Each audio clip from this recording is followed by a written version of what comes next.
E aí, hoje a gente vai desvendar o mistério do dia a dia. Uma história que mistura regras, um pouquinho de rebeldia e o jeito super eficiente como a gente se comunica. Já parou para pensar nisso? No papel, as regras são bem claras. Se escreve have to. Mas na hora que a gente fala, parece que uma mágica acontece. Olha só essa diferença. O texto escrito parece até mais formal, né? Já a versão falada é fluida, é natural. A primeira coisa que vem à cabeça é: ai, se é preguiça de falar direito. Mas posso garantir, a resposta é bem mais interessante que isso. Então, vamos mergulhar na ciência por trás dessa transformação. Não é aleatório, é um processo fonético bem inteligente para otimizar a comunicação, para adaptar a língua à nossa necessidade de falar com mais velocidade e fluidez. O nome técnico para isso é contração informal. Pensa nelas como atalhos da fala.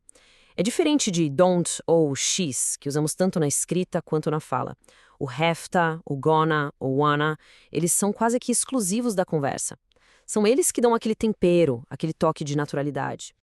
E essa transformação toda acontece em etapas. Primeiro, o som do V em have se transforma num som de F, que é mais fácil de emendar com o que vem depois. Em seguida, a vogal da palavra to meio que relaxa, vira um som mais neutro, quase um o famoso schwa.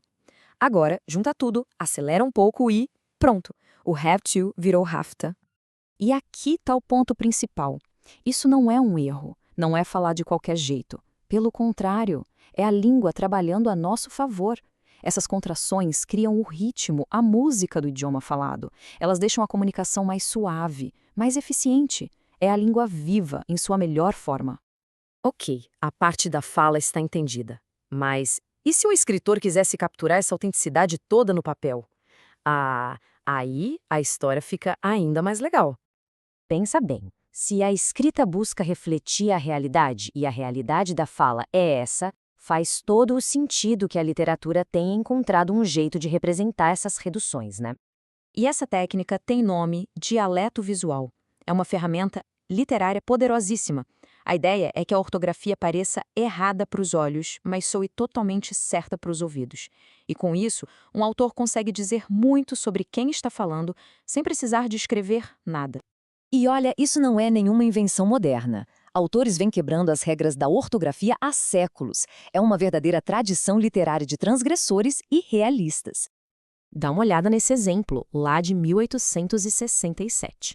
George Washington Harris usava one no lugar de one e special no lugar de special. A gente lê e na hora já ouve um sotaque rústico, autêntico. Outro mestre nisso foi o humorista Artemus Ward. Em vez do formal fellow citizens, ele mandava um feller citizens. O efeito cômico é imediato. A gente já imagina um personagem meio simplório, mas cheio de opinião. Agora, avançando para o século XX, a coisa fica séria. O grande dramaturgo Eugene O'Neill usava o dialeto visual para criar um efeito dramático até trágico. De em vez de the, enough em vez de enough. Aqui não é para rir, é para a gente entrar na cabeça do personagem, sentir a voz e a identidade dele. Outra função genial é capturar a gíria de uma época. Sinclair Lewis criou whale lover, que é a junção de whale of. É exatamente como as palavras saem da boca. A gente sente a energia informal de um vendedor falante dos anos 20. E às vezes, uma pequena mudança diz absolutamente tudo. Em Um Bonde Chamado Desejo, a troca de women por women na fala do Stanley Kowalski é sutil, mas extremamente poderosa. Carrega um peso de classe, de atitude, de regionalismo, tudo em uma única letra. E se alguém pensa que isso é só coisa de livro antigo, se enganou feio. O dialeto visual está em toda parte, especialmente no marketing. Quick stop em vez de quick stop. A ortografia errada chama atenção e sugere rapidez e informalidade. É a mesmíssima técnica, mas com um propósito comercial. O que nos leva de volta àquela crítica comum. Falar rafta ou escrever women é preguiça? É errado? Pois é, a história é um pouco mais complexa. O mais curioso é essa crítica de que usar essas contrações é preguiça, sendo que as mesmas pessoas que falam isso, logo em seguida, usam uma contração informal sem nem perceber. A verdade é que essas formas são uma marca de fluência, não de erro. Elas são parte da língua viva.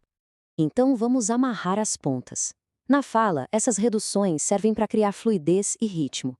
Na escrita, o dialeto visual é uma ferramenta artística para criar personalidade. No fundo, são dois lados da mesma moeda. A língua se adaptando à necessidade humana. É por isso que, no fundo, a gente pode dizer que a língua é meio punk rock. Ela tem suas regras, sua estrutura formal, mas está o tempo todo sendo subvertida, adaptada e reinventada por quem a usa no dia a dia. E essa é a grande conclusão. A ortografia padrão é o sistema, a regra oficial, o dialeto visual é a arte, que usa e abusa do sistema para criar significado, e, acima de tudo, as reduções na fala são a realidade. Rafta e Women vivem exatamente nesse cruzamento da arte com a vida real. Agora que esse código foi revelado, vai ser impossível não notar essas pequenas rebeliões linguísticas por toda a parte. Na música, nos filmes, nos livros e na nossa própria fala. Fique com os ouvidos bem atentos. A língua está mais viva do que nunca.